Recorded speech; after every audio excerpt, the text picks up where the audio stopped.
আসসালামু আলাইকুম ভিউয়ার্স। নতুন আরেকটি ক্লাসে আপনাদের সবাইকে স্বাগতম। আজকের ক্লাসে আমরা শিখব সমবাহু ত্রিভুজ আকৃতির জমি পরিমাপ করার পদ্ধতি সম্পর্কে। ভিউয়ার্স, আমরা কিন্তু ছোটবেলা থেকেই পড়াশোনা করেছি যে আমরা জানি যে তিনটি বাহু দ্বারা সীমাবদ্ধ ক্ষেত্রকেই ত্রিভুজ বলে।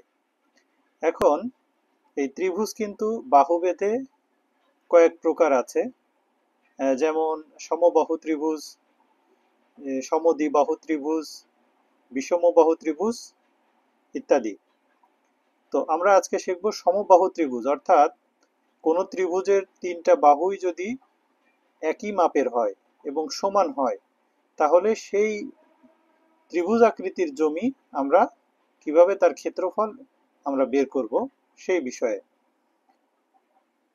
তো ভিউয়ার্স, আমরা যদি সরেজমিনে গিয়ে কোথাও যদি দেখি যে একটা জমি সেটা ত্রিভুজ আকৃতির এবং এই তিনটা আইলের দৈর্ঘ্যই সমান অর্থাৎ একই রকম, তাহলে কিন্তু আমরা এই সূত্রটা তখনই কেবলমাত্র ব্যবহার করতে পারবো।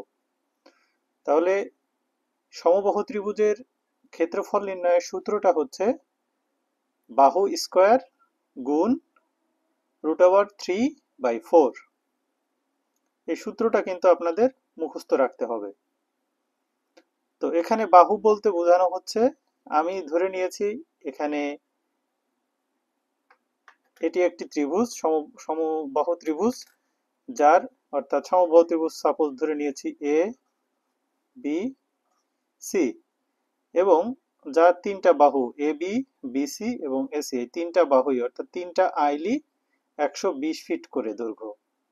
তাহলে এখানে আমি যদি সূত্রে এই বাহু 120 ফিট বসিয়ে দেই, তাহলে হবে 120 স্কয়ার গুণ √3/4। এখন স্কয়ার মানে কিন্তু 2, অর্থাৎ যেটার উপরে স্কয়ার হবে সেটাকে পরপর দুইবার গুণ করতে হবে, অর্থাৎ এই 120 গুণ 120 স্কয়ারটাকে আমরা ভেঙে ফেললাম, গুণ √3/4। এখন আমরা যদি ক্যালকুলেটরে এটা 120 গুণ 120 দেই, তাহলে চলে আসবে 14,400 গুণ √3/4।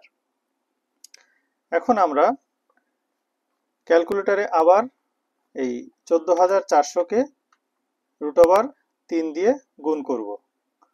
তাহলে √3 দিয়ে গুণ করলে এটার মান চলে আসবে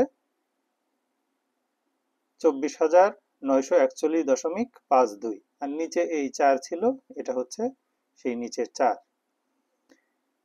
এরপরে আমরা 24,941.52 এটাকে যদি 4 দিয়ে ভাগ করি, চলে আসবে 6,235 বর্গফুট।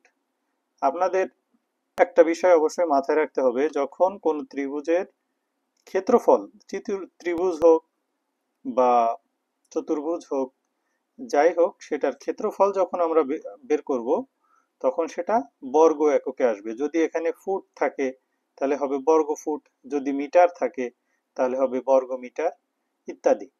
তাহলে এটা এটা কি হবে, এটার ক্ষেত্রফল আসবে 6,235 বর্গফুট।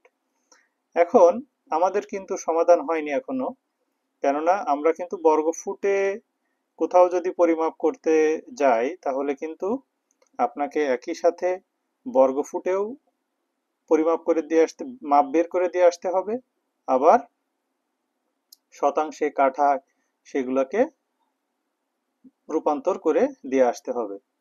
তো এই বর্গফুটকে আমরা শতাংশে নিয়ে যাব। এখন আমরা জানি কি 435.60 বর্গফুট সমান 1 শতাংশ।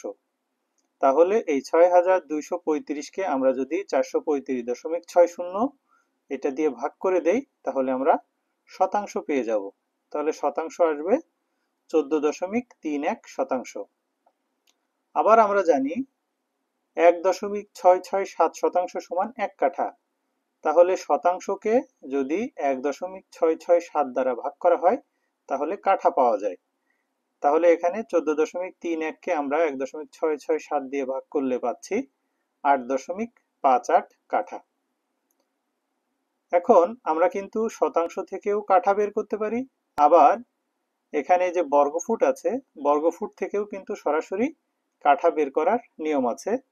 এই বর্গফুটকে আমরা যদি 726 দিয়ে ভাগ করি তাহলে আমরা সেটা সরাসরি কাঠাতে পাবো।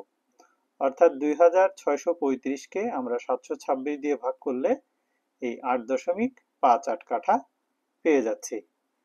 তো ভিউয়ার্স, এই হলো সমবাহু ত্রিভুজ আকৃতির কোনো জমি পরিমাপ করার পদ্ধতি। পরবর্তী ক্লাসে কিন্তু আমরা সকল আকৃতির জমি পরিমাপগুলা এক এক করে দেখাবো। আপনারা কিন্তু অবশ্যই ক্লাসগুলো খুব ভালোভাবে করবেন। যদি কোথাও বুঝতে সমস্যা হয় আবার দেখবেন ভিডিওটি, আবার দেখবেন। আর যদি তাও না বুঝতে পারেন তাহলে কমেন্টে জানাবেন, ইনশাল্লাহ আপনাদের হেল্প করার চেষ্টা করব। তো সবাই ভালো থাকবেন, সুস্থ থাকবেন, আর আমার জন্য দোয়া করবেন, চ্যানেলটিকে সাবস্ক্রাইব করবেন। আসসালামু আলাইকুম।